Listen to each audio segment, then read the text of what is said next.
Աբու Դաբիում կայացած Զայեդ մարդկային եղբայրության մրցանակաբաշխության հանդիսավոր արարողության ժամանակ Նիկոլ Փաշինյանն ու Իլհամ Ալիևը համատեղ արժանացել են խաղաղության մրցանակի։ Երկուստեք հավաստելով տասնամյակներ տևած հակամարտության էջը վերջնականապես փակելու իրողությունը։ Իր ելույթում Հայաստանի ղեկավարն այս իրադարձությունն անվանել է պատմական հանգրվան եւ զոհերի հիշատակի նկատմամբ դրսեւորող ամենաբարձր հարգանք։ Մինչդեռ Ադրբեջանի նախագահը փաստել է վերջին ամիսների կայուն խաղաղությունը, կատարվածը դիտարկելով որպես օրինակելի ուղեցույց այլ հակամարտությունների կարգավորման համար։ Առաջնորդների ձեռսեղմումն ու անավատալի որակված այս արարողությունը դեռևս չեն փարատում կասկածները։ Արդյոք տեղի ունեցածը երկարատև կայունության երաշխիք է, թե պարզապես միջազգային հարթակում արված հերթական դիվանագիտական ժեստը։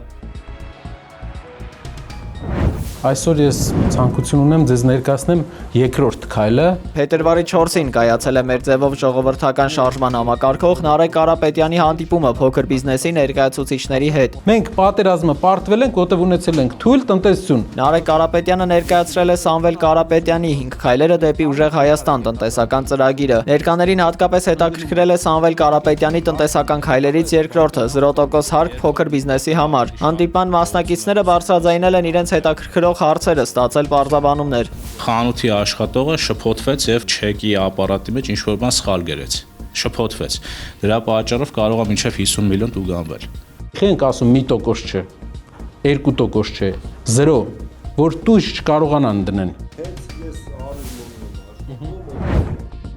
Եվրոպայում կրոնական ազատության ֆորումի նախագահ Յան Ֆիգելը X-ի իր միկրոբլոգում հայտարարել է, որ կազմակերպությունը խստորեն դատապարտել է հայ առաքելական եկեղեցու ազատության, ինքնավարության եւ անկախության դեմ ուղղված հարձակումները։ Ըստ հայտարարության եկեղեցու ինքնավարությանը պետության աննախադեպ միջամտությունը լուրջ վտանգ է ներկայացնում Հայաստանի ազգային ինքնության համար եւ առաջացնում է մտահոգություններ կրոնական ազատության խախտումների վերաբերյալ մի երկրում, որը պատմականորեն առաջինն է ընդունել քրիստոնեությունը որպես պետական կրոն, որպես մտահոգիչ օրինակներ կազմակերպությունը հատկապես մատնանշել է պաշտպանության նախարարի որոշումը վերացնելու հոգևորականների ինստիտուտը զինված ուժերում, ինչպես նաև եպիսկոպոսների տեղաշարժի արգելքները, որոնք նպատակ ունեն կանխել նրանց մասնակցությունը եպիսկոպոսատ ժողովին։ Յան Ֆիգելի խոսքով նման քայլերը վնասում են ոչ միայն հոգևոր հաստատությանը, այլև հարվածում են ամբողջ երկրի եւ ազգի հիմքերին։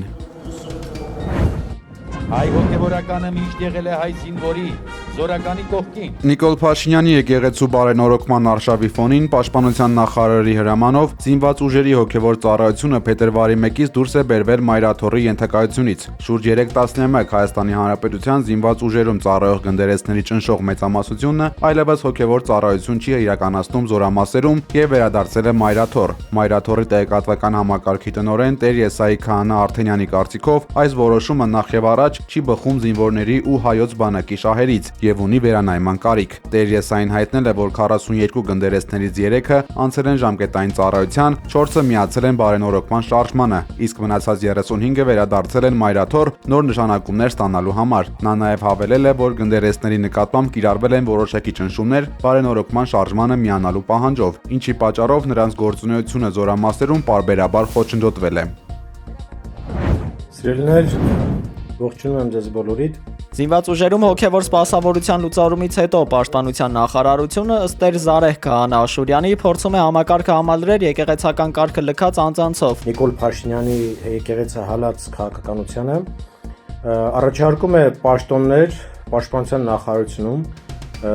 ինձ հասած տեղեկության համաձայն մայորի հաստիքով 700,000 աշխատավարձի խոստումով։ Հոգևորականը նախաձեռնությունը որակել է պետական բյուջեի հաշվին իրականացվող օրինականացված կաշառք, որի նպատակը գնդերեցների հաստիքների քողի տակ հակաեկեղեցական քաղաքական օրակարգի սպասարկումն է։ Ըստ Տեր Զարեհի հարկատուների միջոցներով իրականացվող այս քայլը ոչ այլ ինչ է, քան հայոց բանակի հոգևոր հիմքերի դեմ ուղղված հերթական հարվածը եւ եկեղեցահալած քաղաքականության հետևողական շարունակություն։ Իրանի արտգործնախարար Աբբաս Արաղչին հայտնել է, որ ԱՄՆ Իրան միջուկային բանակցությունները կկայանան Օմանում ուրբաթ։ Մինչ այս հայտարարությունը Վաշինգտոնը մերժել էր բանակցությունների վայրն ու ձևաչափը փոխելու Թեհրանի պահանջը, փաստացի տապալման եզրին հասցնելով Ստամբուլում նախատեսված հանդիպումը եւ մեծացնելով Թրամփի ռազմական ուժի կիրառման հավանականությունը։ Պաշտոնական Իրանը հայտարարել էր, թե քննարկումները պետք է տեղափոխել Օման եւ օրակարգը սահմանափակել բացառապես միջուկային հարցերով։ Միացյալ Նահանգներն իր հերթին պահանջել տարածաշրջանային դաշնակիցների ներգրավվածությունն ու հրթիռային սպառնալիքների պարտադիր ներառումը բանակցային գործընթացում։ Թուրքիայի նախագահ Ռեջեփ Թայիպ Էրդողանը պաշտոնական այցով մեկնել է Կահիրե։ Ալ-Իթիհադիա պալատում նա հանդիպել է Եգիպտոսի նախագահ Աբդել Ֆաթահ Ալ-Սիսիի հետ։ Առանձնազրույցից եւ ընդլայնված կազմով բանակցություններից հետո առաջնորդները ստորագրել են մի շարք համաձայնագրեր, որոնց նպատակն է երկկողմ ապրանքաշրջանառությունը հասցնել տարեկան 15 միլիարդ դոլարի։ Ռազմավարական գործընկերության օրակարգում առանցքային տեղ են զբաղեցրել արևելյան միջերկրական ծովում էներգետիկ նախագծերի համատեղ իրականացումը, ինչպես նաեւ պաշտպանական արդյունաբերության, զբոսաշրջության եւ տնտեսության ոլորտներում կապերի ընդլայնման հեռանկարները։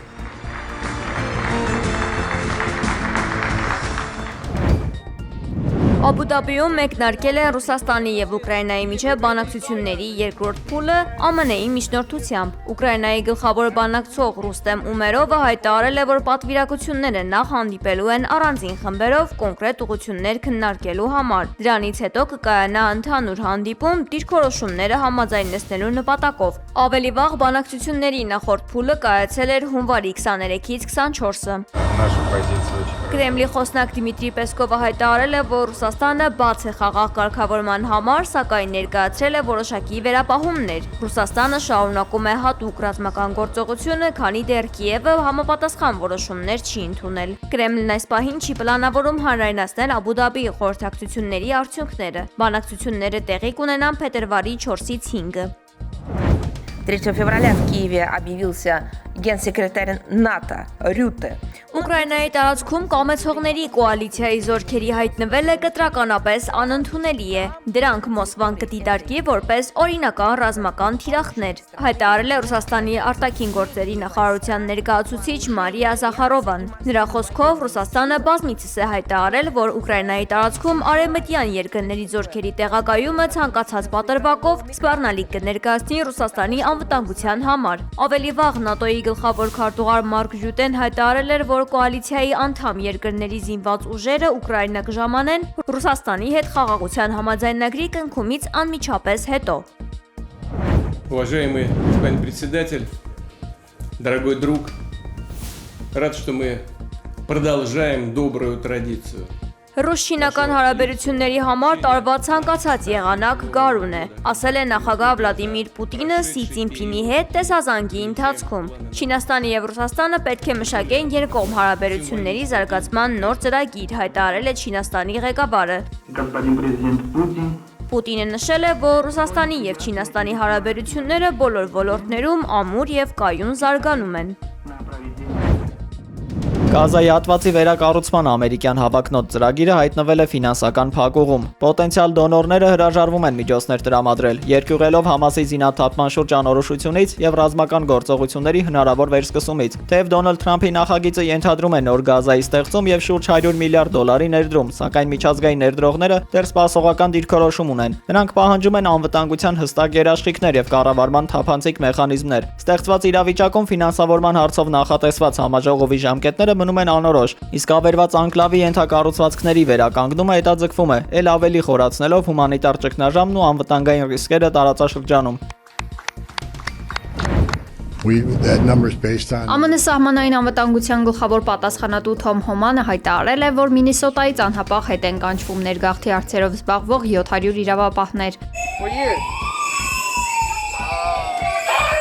Նրա խոսքով այս որոշման հիմքում տեղական իշխանությունների հետ նոր համագործակցության պայմանավորվածություններն են։ Անձնակազմի կրճատմանը զուգահեռ Դոնալդ Թրամփի վարչակազմը հայտարարել է, որ կշարունակի զանգվածային արտաքսումների քաղաքականությունը։